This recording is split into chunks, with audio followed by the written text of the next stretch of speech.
2ஆம் அதிகாரம் வசனங்கள் 1 முதல் 9 முடிய. அக்கிரமங்களினாலும் பாவங்களினாலும் மருத்துவர்களாய் இருந்த உங்களை உயிர்ப்பித்தார்.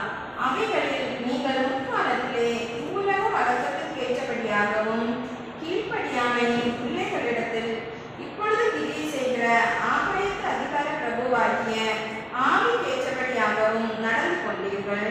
அவர்களுக்குள்ளே நாம் எல்லாரும் முற்காலத்திலே நமது மாம்ச இச்சையின்படியே நடந்து நமது மாம்சமும் மனசும் விரும்பினவைகளை செய்து சுபாவத்தினாலே மற்றவர்களைப் போல கோபாவினை பிள்ளைகளாய் இருந்தோம். தேவனோ இரக்கத்தில் ஐஸ்வர்யம் உள்ளவராய் நம்மில் அன்பு கூர்ந்த தம்முடைய மிகுந்த அன்பினாலே அக்கிரமங்களில் மரித்தவர்களாய் இருந்த நம்மை கிறிஸ்துவனுடைய கூட உயிர்ப்பித்தார். கிருபையினாலே ரட்சிக்கப்பட்டீர்கள். கிறிஸ்து இயேசுவுக்குள் அவர் நம்மிடத்தில் வைத்த தயவினாலே தம்முடைய கிருபை மகா மேன்மையான ஐஸ்வர்யத்தை வருங்காலங்களில் விளங்க செய்வதற்காக கிறிஸ்து இயேசுவுக்குள் நம்மை அவரோட கூட எழுப்பி உன்னதங்களிலே அவரோட கூட உட்காரவும் செய்தார். கிருபையினாலே விசுவாசத்தை கொண்டு ரட்சிக்கப்பட்டீர்கள். இது உங்களால் உண்டானதல்ல, இது தேவனுடைய ஈவு. ஒருவரும் பெருமை பாராட்டாதபடிக்கு இது கிரியைகளினால் உண்டானதல்ல என்பதே. இப்பொழுது நாம் இடத்திலிருந்து ஒரு பாடலை பாடும்போது ஆண்டவருடைய திருவார்த்தைக்கு நேராக கடந்து போகலாம். நம்முடைய கீர்த்தனைகளிலே 307வது பாடலை பாடுவோம்.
இந்த சாயங்கால பொழுதிலும் உங்களுடைய திருவார்த்தை தியானிக்கும்படியாக நீர் எங்களுக்கு தந்திருக்கிற அந்த விலையேறப்பெற்ற சாக்கியத்துக்காக நன்றி செலுத்துகிறோம்.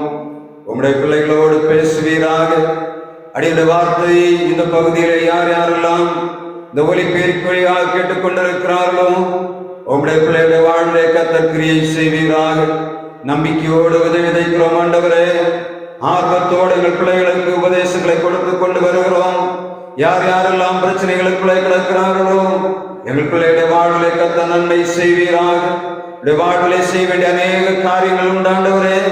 எங்கள் பிள்ளைகளை கொண்டு செய்ய வேண்டிய பணிகள் மிக திரளாய் இருக்கிறது ஆண்டவரே. இந்த உலகத்திலே நீர் கற்றுக் கொடுத்ததன்படி நீர் எங்களுக்கு தந்திருக்கிற நல்ல உபதேசங்களின்படி வாழ்ந்து அநேகருக்கு ஆசீர்வாதமாய் மாறும்படியாய் எங்கள் பிள்ளைகளுக்கு இரக்கம் பாராட்டும்படியாக ஜெபிக்கிறோம் ஆண்டவரே. உம்முடைய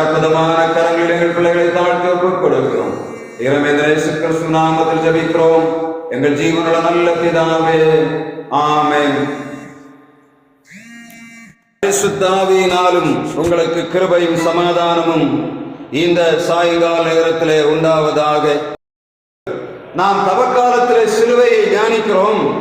எபேசியர் 2ஆம் அதிகாரம் 16ஆம் வசனம் சொல்லுகிறது, பகையை சிலுவையினால் கொன்று அதனாலே இருதரத்தாரையும் ஒரே சரீரமாக தேவனுக்கு ஒப்புரவாக்கினார். சிலுவை எதற்காக கொடுக்கப்படுகிறது? சிலுவையின் அநேக அடையாளங்களை இந்த நாட்களிலே நாம் தியானித்தோம். பகையை சிலுவையினாலே கொண்டு உலகத்தில் இன்றைக்கு நாம் அன்றாட வாழ்விலே ஜனங்கள் கொலைவெறியோடு சுற்றிக் கொண்டிருக்கிறதை பார்க்கிறோம். ஒவ்வொரு நாளும் நாம் பத்திரிகைகளிலே பார்க்கிறோம், தொலைக்காட்சிகளிலே பார்க்கிறோம், நம்முடைய சமூக ஊடகங்களிலே நாம் பார்க்கக்கூடிய மிக பிரதானமான காரியம், நேற்றைக்கு என்று நினைக்கிறேன், ஒரு மனிதன் ஜெயிலிலிருந்து பிணையாக விடுதலையாக்கப்பட்டான். 4 பேராக சேர்ந்து அவனை வெட்டி நடு ரோட்டிலே கொண்டிருக்கிறார்கள். பகை எந்த ரூபத்தில் இருந்தாலும் அது மனிதனுடைய சிந்தனை விட்டு, இதயத்திலே குடிகொண்டிருக்கிற ஆழங்களை விட்டு பகை அகற்றப்பட வேண்டும் என்ற ஆசையோடு தான் சிலுவையை பற்றிய உபதேசத்தை ஆண்டவர் கொடுக்கிறார். இந்த செய்தியானது 1 கொரிந்தியர் 1ஆம் அதிகாரம் 17ஆம் வசனம் 18ஆம் வசனம் சொல்லுகிறது, சிலுவையை பற்றிய உபதேசம் கெட்டு போகிறவர்களுக்கு பைத்தியம், ஆனால் ரட்சிக்கப்படுகிற நமக்கோ அது தேவபலன். சிலுவை என்று சொல்லுவது பகையை கொல்லக்கூடிய வல்லமை உள்ளது. யார் யாரெல்லாம் ஆண்டவராய் இயேசு கிறிஸ்துவின் சிலுவையை தியானிக்கிறார்களோ அவருடைய வாழ்விலே பகையானது அற்று போகும் என்பதிலே எந்த விதமான சந்தேகமும் இல்லை. யார் யாரெல்லாம் சிலுவையை சுமக்காதபடி, சிலுவையில் தொங்கின இயேசுவை நோக்கி பாராதபடி தங்கள் சுயத்திலே செயல்படுகிறார்களோ பகை அவர்களை கொன்று விடுகிறது.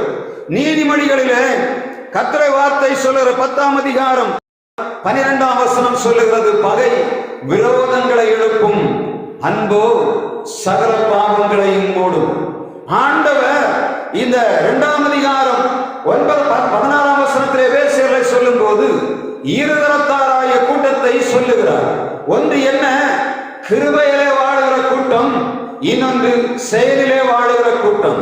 சட்டதிட்டங்களாகிய நியாயப்பிரமாணத்தை ஆண்டவர் உடைக்கிறார். கிருபையை பற்றிக் கொள்ளுகிற ஜனங்களை ஆண்டவர் நேசிக்கும்படியாக சிலுவையிலே தன்னை ஒப்புக் கொடுத்தார். நியாயப்பிரமாண காலம் என்ன?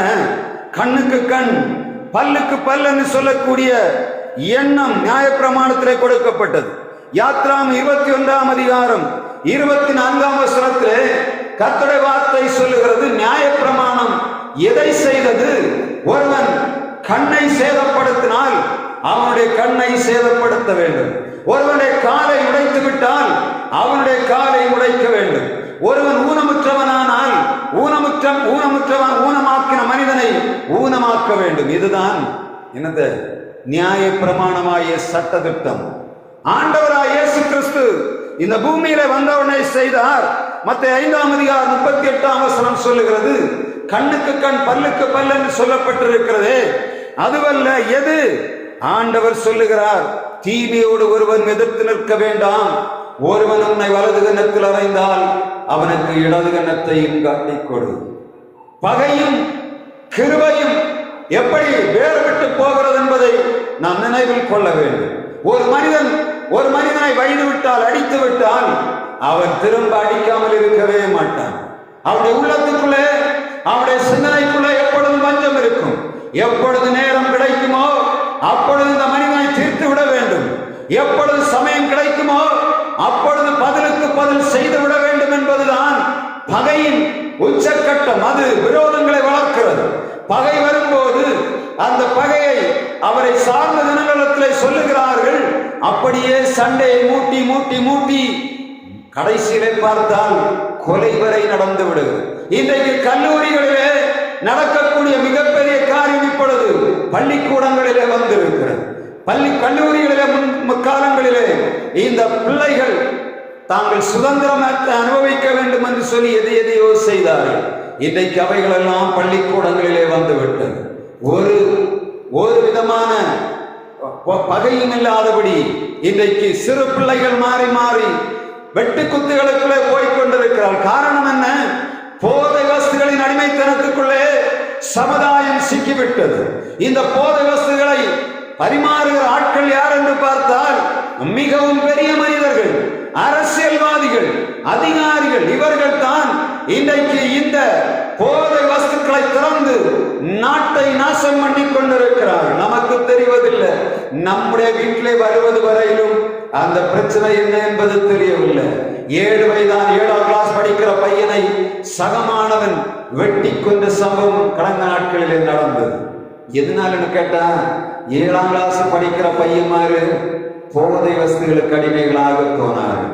18 வயதுக்கு முன்பாக சாராயம் விற்கக்கூடாது என்று சொல்லி சட்டம் சொல்லுகிறது. ஆனால் என்னென்னமோ வந்து விட்டது. ஜனங்கள் என்ன செய்கிறது தெரியாதபடி மாறி மாறி தங்களுடைய வாழ்வை அழைத்துக் கொள்ளுகிறார். ஒன்றுமே இருக்காது. ஒருவன் சின்ன ஒரு கிண்டல் பண்ணுகிறான். அவன் நேர்வழியாக கிண்டல் பண்ணவன் எதையாவது உள்ள போட்டிருப்பான். அவன் கிண்டல் பண்ணும்போது அவனை சார்ந்தவர் எதிர்கட்சியில் இருக்கிறவங்க என்ன பண்ணுகிறார்கள்?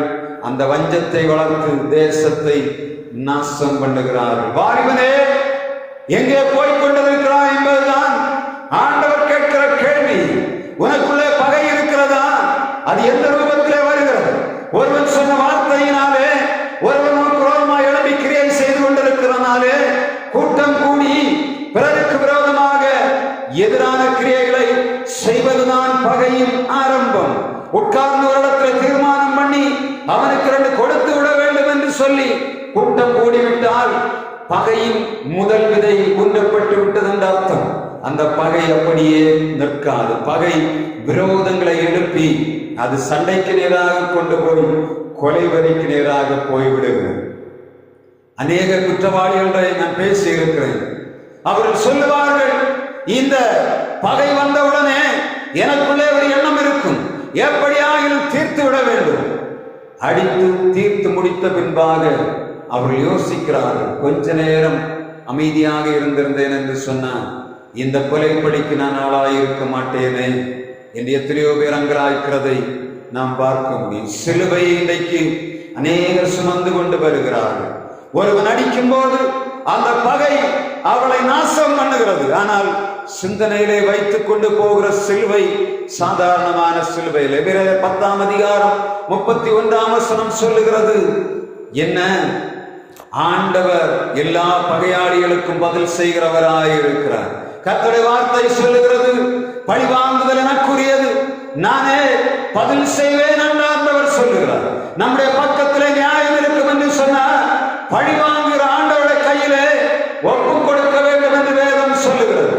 ஏன் நாம் நமக்குள்ளே பகையை சுமந்து கொண்டு போகிறோம்?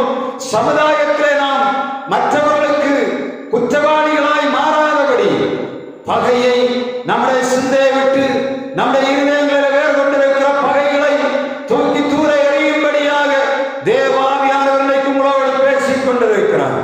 எந்த ரூபத்திலே பகை உள்ளே இருந்தாலும் சரி, அது நம்முடைய குடும்பங்களை பாழ்படுத்தும், நம்முடைய சமுதாயத்தை பாழ்படுத்தும், நம்மை சுற்றி இருக்கிறவர்களை பாழ்படுத்தும், நம்முடைய திருச்சபையை பாழ்படுத்தும், தேசத்தை பாழ்படுத்தும் என்பதிலே எந்த விதமான சந்தேகமும் இல்லை. பகை சிலுவையிலே இயேசு அறைந்து அதற்கு அடுத்தபடியாக சொல்லுகிற 2ஆம் அதிகாரம் எபேசியர் 16ஆம் வசனத்திலே ஈருதரத்தாரை உண்டாக்கினதாக வேதம் சொல்லு. முதலாவது பகை வெல்லப்படாவிட்டால் தீமை நன்மையினால் வெல்ல வேண்டும் என்று வேதம் சொல்லுகிறது. பகையை நாம் வெல்லாவிட்டால் ஆண்டவர் ஒரு மனிதனை ஒப்புரவாக்க முடியாது. இருவர் சேர்ந்து போக வேண்டும் என்று சொன்னால் 2 சண்டைக்காரர்கள் சேர்ந்து போக முடியாது. 2 பேர் எதிரெதிர் கருத்துள்ளவர்கள் சேர்ந்து போக முடியாது. எப்பொழுது இருவர் ஒன்றாக சேர்ந்து ஒரு காரியத்தை செய்ய முடியும்? பகை அவர்களை விட்டு மாறும்போது மாத்திரம்தான் நாம் இருவர் இணைந்து வேலை செய்ய முடியும். ஒரு குடும்பத்திலே சமாதானம் வேண்டும் என்று சொன்னார், ஒரு குடும்பத்திலே அவருடைய வாழ்வில் ஆசீர்வாதம் நிறைவாக வேண்டும் என்று சொன்னார், பகை முதலாவது முறியடிக்கப்பட வேண்டும். எல்லா குடும்பங்களிலும் பகைகள் விதவிதமாக கிரியை செய்கிறது. ஒருவர் சொல்லுகிற வார்த்தையை இன்னொருவர் ஒப்புக்கொள்ள முடியவில்லை. ஒருவர் செய்கிற கிரியை இன்னொருவர் ஒப்புக்கொள்ள முடியவில்லை. பகை ஜனங்களை பாழ்படுத்திக் கொண்டிருக்கிறது. இந்த தவக்காலங்களிலே மிக முக்கியமாக சமுதாயத்தை நடத்தி கொண்டிருக்கிறார். அநேக காரியங்களை ஆண்டவர் பேசிக் கொண்டிருக்கிறார். நாம் இந்த வருடத்திலே ஒரு விடுதலை பெற்று தேசத்திலே மற்றவர்களுக்கு ஆசீர்வாதமாக மாறணும். நம்முடைய குடும்பத்திலே ஆசீர்வாதம் வேண்டும். நம்முடைய திருச்சபையிலே நாம் ஆசீர்வாதமாய் மாற வேண்டும் என்று சொன்னார். இந்த மாம்சத்தின் கிரியை ஆகிய பகையை வேறறுக்க வேண்டும். கலாத்தியர் 5ஆம் அதிகாரத்திலே மாம்சத்தின் கிரியைகளிலே சொல்லப்பட்டதிலே பகை காணப்படுகிறது. அப்படிதானே? மாம்சத்தின் கிரியைகளிலே பகை காணப்படுகிறது. அந்த மாம்சத்தின் கிரியை இயேசு சிலுவையிலே நமக்காக அதை கொன்று போட்டார் என்று வேதம் சொல்லுகிறது. நம்முடைய ஆண்டவர் சிலுவையை சும்மா சுமக்கவில்லை. அவர் சிலுவையை தம்முடைய பிள்ளைகளுக்கு சும்மா அனுமதிக்கவில்லை. நோக்கமில்லாமல் ஆண்டவர் ஒரு காரியத்தையும் செய்கிறவர் அல்ல. குடும்பத்திலே பிரச்சனைகளை கொண்டு போட்டு பகையை வளர்க்கிற பொல்லாத மனிதர்களுக்கு நாம் நம்மை விட்டுக் கொடுக்காதபடிக்கு சிலுவையை தூக்கி நமக்கு முன்பாக நிறுத்துவோமாக. சிலுவை மாத்திரம்தான் பகையிலிருந்து விடுதலை பெறக்கூடிய ஒரே ஒரு ஆயுதம் என்பதை நாம் மறந்து போகக்கூடாது. சிலுவையிலே ஆண்டவர் செய்த மிக முக்கியமான காரியங்களிலே ஒன்று சட்டதிட்டங்களாகிய நியாயப்பிரமாணத்தை ஆண்டவர் தகர்த்து போட்டார். 2ஆம் அதிகாரம் எபேசியர் 13ஆம் வசனத்திலே இன்னொரு காரியத்தை ஆண்டவர் சொல்லுகிறார். அது என்ன? முன்னே தூரமாயிருந்தவர்களாய் உங்களை இயேசு தம்முடைய சுயரத்தத்தினாலே உங்களுக்கு அருகிலே கொண்டு வந்ததாக வேதம் சொல்லுகிறது. பகையை சிலுவையிலே ஆண்டவர் வேறறுக்கும் போது அவர் மிக முக்கியமாக செய்கிற காரியம், முன்னே தூரமாயிருந்தவர்கள். எங்கே? இந்த உலகத்தின் ஆசாபாசங்களுக்கு, உலகத்தின் இச்சைகளுக்கு, உலகத்தின் எல்லா விதமான காரியங்களுக்கும் அடிமைப்பட்டு கிடந்த உங்களை இயேசு தம்முடைய சுயரத்தத்தினாலே கழுவி மீட்டெடுத்து அவர்களை அவருக்கு பக்கமாக, தூரத்தில் இருந்த நம்மை ஆண்டவர் தமக்கு பக்கத்திலே கொண்டு வருகிறார். எப்படி? எபேசியர் 2ஆம் அதிகாரம் 14ஆம் வசனம் சொல்லுகிறது. அவரே சமாதானக்காரனராகி பகையாகி நின்று நடுச்சுவரை தகர்த்து போட்டு ஆண்டவர் தம்முடைய பிள்ளைகளுக்கு சமாதானத்தை உண்டு பண்ணி அவர் நம்மை அவருக்கு பக்கத்திலே கொண்டு வருகிறதாக சொல்லுகிறது. பகையாகி நின்ற தடை சுவர், ஒரு சுவர் இருக்கிறது. இன்றைக்கு நாம் பார்ப்போம் என்று சொன்ன சமீபத்தில் நான் ஒரு காணொலியை பார்த்தேன். ஒரு ஊருக்குள்ளே தீண்டாமை சுவர் கட்டி இருக்கிறார். இந்த பக்கத்தில் உள்ள ஜனங்கள் அந்த பக்கத்தில் போக முடியாது. அதுக்கு பேரே என்ன சுவர்? தீண்டாமை சுவர். ஒரு ஜாதி ஜனங்கள் அடுத்த ஜாதிக்குள் போகக்கூடாது.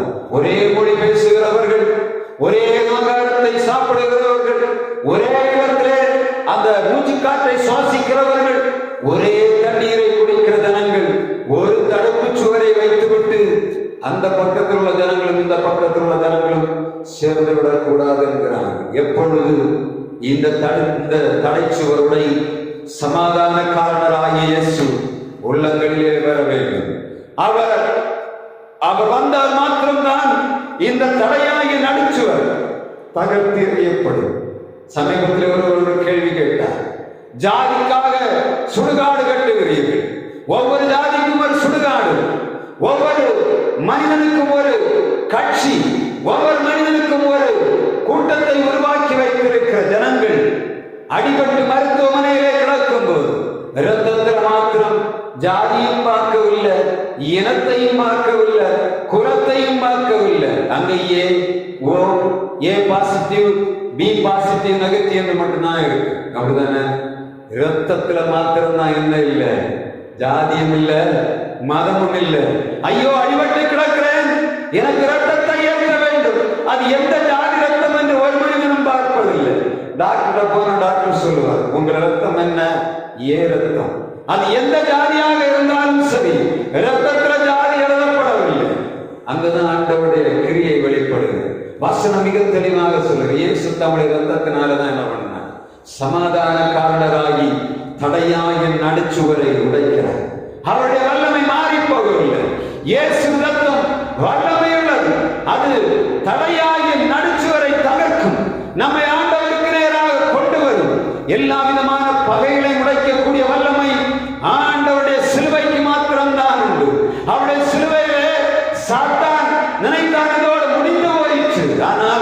அண்ட சராசரங்களை படைத்த ஆண்டவர் கல்வாரி குருசிலே தன்னுடைய ரத்தத்தை சிந்தி பகையாக நின்ற நடுச்சுவரை தகர்த்து நம்மை அவருக்கு அருகே கொண்டு வந்து சமாதானக்காரனராக இந்த உலகத்திலே வெளிப்பட்டபடியினாலே என்ன செய்யணும்? கிறிஸ்தவர்களாகிய நாம் இன்றைக்கு விரிந்து கிடக்கிறோம். ஆண்டவருடைய வார்த்தையை பெற்றுக் கொள்ளுகிற நாம் கூட ஆண்டவர் ராஜ்யத்துக்கு தூரமாக கிடக்கிறோம். நாம் கிடப்பது மாத்திரமில்லை, பகைகள் பெற்று கிடக்கிறபடியினாலே சக மனிதனை பார்த்தால் பேச முடியவில்லை, சக மனிதனோடு இடைபட முடியவில்லை, சக மனிதனுக்கு உதவி செய்ய முடியவில்லை. ஒருவன் கஷ்டப்படும் போது இன்னொருவன் அவனுக்கு பிரதிபலமாக ஒரு கஷ்டத்திலிருந்து விடுதலை கொடுக்க முடியவில்லை. காரணம் என்ன? பகையாகிய நடுச்சுவர். நீ குடும்பங்களை பார்த்தா தெரியும், ஆண்டவர் சமூக அக்கறையோடு தான் பேசுகிறார்.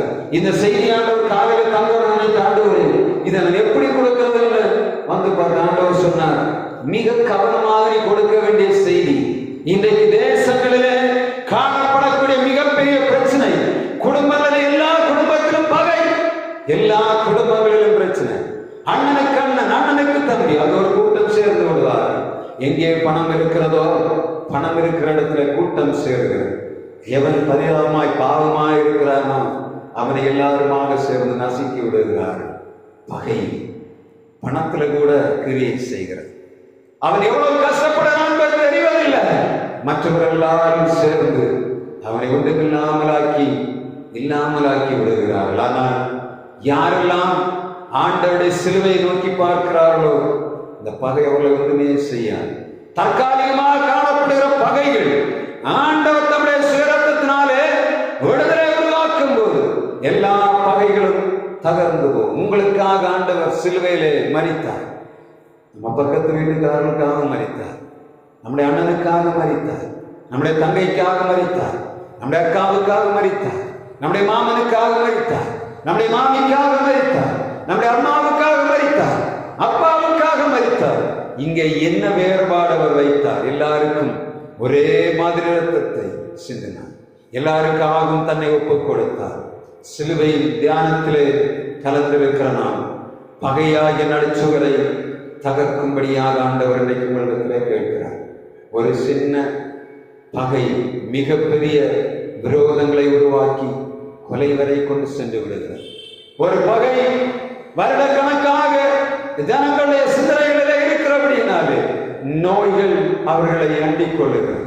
ஒரு பகை வருடக்கணக்காக இருக்கிறபடியினாலே குடும்பங்கள் சின்னாபின்னமாகி போகிறது. பகை உடைப்போமா? சிலுவை தியானிக்கிற நாம் ஒருவேளை நம்ம செய்த சின்ன காரியம் பகைகளை உருவாக்கி இருக்கலாம். கொஞ்சம் கொஞ்சமாக போய் அவளோடு உரமாகும்படியாக ஆண்டவர் கேட்கிறார். திருச்சபையே, நாம் பகைகளை வளர்ப்போம் என்று சொன்னார். நம்முடைய தேசத்திலே இரத்த கிளறிகள் ஏற்படுவதை தடை பண்ண முடியாது. நம் பகைகளை மூடுவோம் என்று சொன்னால் அன்பினாலும் மூடுவோம். அப்பொழுது நம்முடைய தேசம் சமாதானத்தை அனுபவிக்கும். நம்முடைய வருங்கால தலைமுறைகள் ஒரு சமாதானமான தேசத்தை வாழும்படியாக ஆண்டவர் இரக்கம் பாராட்டுவார். எந்த இடங்களிலே மிக முக்கியமாக கவனிக்க வேண்டிய காரணம், தாங்கிக் கொள்ளவே முடியவில்லை. தேசத்திலே காணப்படுகிற அக்கிரமங்கள் இன்றைக்கு பகைகளினாலே அதிகமாக தொடர்ந்து வருகிறது. ஒரு குடும்பத்திலே ஒருவரை பகையினாலே கொண்டு விடுகிறார்கள். அவன் பஞ்சம் வைத்து அடுத்த அந்த ஹிஸ்டரிகளை பார்த்தேன். இந்த வருடக்கணக்காக தொடர்ச்சியான பகைகள் கொலைகளை உருவாக்கி கொண்டு வருகிறது. எனவே ஆண்டவர் பகையை சிலுவைகளை கொண்டு நமக்கு ஜெயத்தை தந்தார். அந்த ஜெயத்தை நாம் இந்த உலகத்திலே பரிமளிக்கும்படியாக நாம் நம்மை கருவியாக பயன்படுத்துவோம். ஆண்டவர்களோடு இரக்கம் பாராட்டுவாராக. பகை வேண்டாம் சகோதரர்களே. பகை எந்த ரூபத்தில் இருந்தாலும் அதை உடைக்கும்படியாக சிலுவையை சுமப்போம். ஆண்டவர் தொடர்ந்து நம்மை ஆசீர்வதிப்பாராக. 2ஆம் அதிகாரம் எபேசியர் 16ஆம் அதிகாரத்தை ஒரு வாசித்து நிறைவு செய்வோம். வாசிங்க 2014, 15, 16. எப்படியெனில் அவரே நம்முடைய சமாதானக்காரராகி இருதரத்தாரை ஒன்றாக்கி பகையாகிய இந்த பிரிவினையாகிய நடுச்சுவரை தகர்த்து சட்ட திட்டங்களாகிய நியாய பிரமாண சமாதானத்தை தம்முடைய மாம்சத்தினாலே ஒழித்து இருதரத்தாரையும் தமக்குள்ளாக ஒரே புதிய மனுஷனாக்கி சிருஷ்டித்து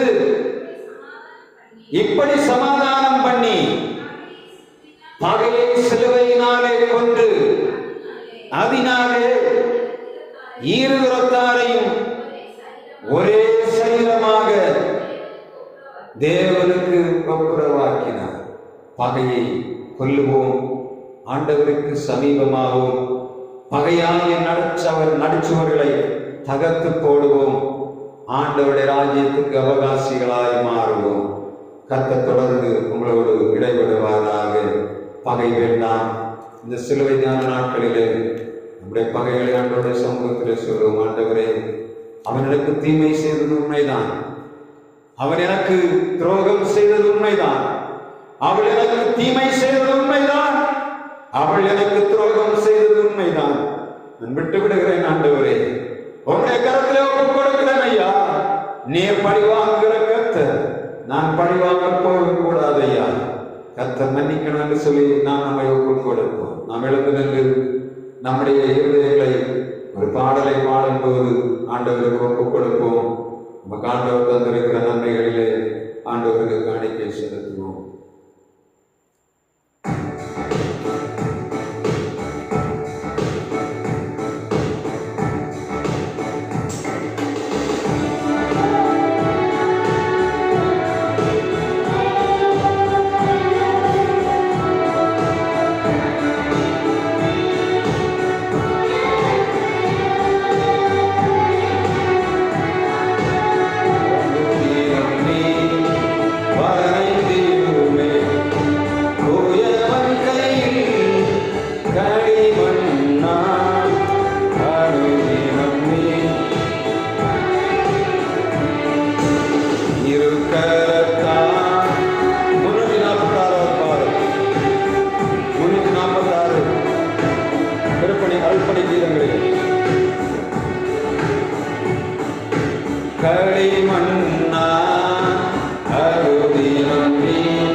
இந்த நாளிலும் உம்முடைய பிள்ளைகளாகி நாங்கள் உம்முடைய திருப்பாதம் வந்து உம்முடைய திருமுகம் நோக்கி பார்க்கும்படியாக நீர் எங்களுக்கு தந்த நல்ல பாக்கியத்துக்காக சாக்கியத்துக்காக நன்றி செலுத்துகிறோம். உம்முடைய பிள்ளைகள் வந்தவர்களை இமட்டுமாய் கர்த்தர் வேலையடைத்து பாதுகாத்து நாங்கள் நமக்கு நன்றி செலுத்துகிறோம். ஆண்டவரே, பகையாகிய நடுச்சுவரை தகர்த்து அதை சிலுவையிலே கொன்று இருதரத்தாரை உண்டாக்கி உமக்கு சமீபமாக்கி எங்கள் பிள்ளைகளை வாழும்படியாக கிருபை செய்வீராக. உம்முடைய சிலுவை சுமந்து கொண்டு வருகிற நாங்கள் எங்கள் வாழ்விலே பழிவாங்குதல் எனக்குரியது, நானே பதில் செய்வேன் என்று சொன்ன உம்முடைய வார்த்தையை பற்றி கொண்டு ஜெயமெடுக்கும்படியாய் கிருபை தருவீராக. உம்முடைய பிள்ளைகளாகிய நாங்கள் உமக்குள்ளே மறைந்து உமக்குள்ளே கனி ஒடுக்கும்படியாய் கிருபையார். நிலையில்லாத உலகத்திலே வாழ்ந்து கொண்டிருக்கிறோம், அந்தரத்திலே தொங்கிக் கொண்டிருக்கிற உலகத்திலே வாழ்ந்து கொண்டிருக்கிறோம். எங்கள் மூலமாக ஒரு குற்ற சமுதாயம் உருவாகாதபடி பாதுகாப்பீராக. பகை நிறைந்த சமுதாயங்கள் உருவாகாதபடி பாதுகாப்பீராக. இயேசுவின் அன்பு பகைகளுக்கு அன்பு செலுத்தினது. தன்னை காட்டிக் கொடுத்த யூதாசையே மன்னித்ததாக நாங்கள் பார்க்கிறோம் ஆண்டவரே. எங்கள் பிள்ளைகள் மன்னிக்கும் ஆட்சிமையோடு இந்த உலகத்திலே வாழ்ந்து ஆண்டவருக்கு கனி கொடுப்பது மாத்திரமல்ல, சமுதாயத்திலே நற்பெயரை பெற்று தேசத்திலே ஒளி வீசும்படியாய் கிருபைதான். இந்த திருச்சபையிலே செய்தி கேட்கிற ஒருவரும் உம்முடைய ராஜ்யத்துக்கு அபாத்திரராய் போகாதபடி, இந்த உலகத்திலே பாவத்துக்குள்ளே குற்றத்துக்குள்ளே அகப்படாதபடி எங்கள் பிள்ளைகளை சிலுவை நிழலிலே பத்திரமாய் பாதுகாக்கும்படியாய் ஜெபிக்கிறோம் ஆண்டவரே. இரவு நேரங்களிலே வீடுகளுக்குள்ளே போகிறார்கள் ஐயா, உம்முடைய பாதுகாப்பு தருவீராக. இந்த நாளில் பிள்ளைகள் கொடுத்த காணிக்கை அங்கீகரிப்பீராக. உம்முடைய பிள்ளைகளுடைய இருதயங்களை காண்கிறீர்கள் ஆண்டவர். வரும் நாட்களில் விரைவாய் கொடுத்து எங்கள் கர்த்தாவின் திருச்சபைக்கு தேவைகள் அநேகம் உண்டு, எல்லாவற்றையும் நிறைவேற்றும்படியாக எங்கள் பிள்ளைகள் கை பிரயாசங்களை ஆசீர்வதித்து தருவீராக. கர்த்தாவே, எங்கள் பிள்ளைகள் கை பிரயாசங்கள் வருவதாவாய் செலவு பண்ணப்படாதவர்கள் பிள்ளைகளை வேலையடைக்கும்படியாக ஜெபிக்கிறோம். இந்த நாளிலும் உம்முடைய திருச்சபைகளை வந்து உம்மை பாடி ஆராதிக்க முடியாதபடி என்ன தடைகள் இருந்தாலும் எங்கள் பிள்ளைகளுடைய தடைகளை நீக்கி எங்கள் பிள்ளைகளுக்கு சமாதானத்தை கொடுத்து ஆசீர்வாதத்தை நிறைய தரும்படியாக ஜெபிக்கிறோம். இருக்கிற இடங்களை பாதுகாப்பீராக. இரவு நேரங்களில் வீடுகளுக்குள்ளே வருகிறார்கள் ஐயா, உங்களுடைய சமாதான வீடுகளுக்குள்ளே காணப்படுவதாக. சத்துரு ரூபத்தில் வீடுகளுக்குள்ளே சமாதான குறை உண்டாக்காதபடி இந்த இருளின் அதிகாரங்களற்று போகும்படியாய் கிருபைதான். எல்லா குடும்பங்களுடைய கரங்களில் தருகிறோம் அப்பா. எல்லா குடும்பங்களையும் தாவே உங்களுடைய வேலைக்குள்ளாய் கத்தர் வைக்கும்படியாய் ஜெபிக்கிறோம் ஆண்டவரே. நாங்கள் பார்க்க கேட்கிற அந்த நேரம் எல்லா பிள்ளைகளுடைய குடும்பங்களுக்குள்ளும் உங்களுடைய சமாதானம் நிறைவாய் தங்கும்படியாய் ஜெபிக்கிறோம். கொடுத்திருக்க பிள்ளைகளை ஆசீர்வதி. இந்த நாட்களில் பரீட்சை எழுதி கொண்டிருக்கிற எங்கள் பிள்ளைகளை கண்ணோக்கி பாருங்க ஆண்டவரே. தேர்வுகளில் எந்தாக எழுதும்படியாக எங்கள் பிள்ளைகளுக்கு இறக்கம் பாராட்டும்படியாக ஜெபிக்கிறோம். தாவே ஆசீர்வாதத்தின் நிறைவு தந்து வருவதற்கும் தந்து நிறைவாய் வாழும்படியாக கத்தர் இறக்கம் பாராட்டும்படியாக ஜெபிக்கிறோம். அற்புதமான கரங்களில் பிள்ளைகளை காட்டு கொடுக்கிறது. இறைவன் இயேசு கிறிஸ்து நாமத்தில் ஜெபிக்கிறோம் ஜீவன் நல்ல பிதாவே, ஆமென்.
நம்முடைய பிதாவாகிய தேவனுடைய குமாரனாகிய இயேசு கிறிஸ்துவின் கிருபையும் துயாவியான நிலையில்லாத பிரசன்னம் நம் அனைவரோடு வேண்டும் என்று நிலைத்திருந்து காப்பதாக.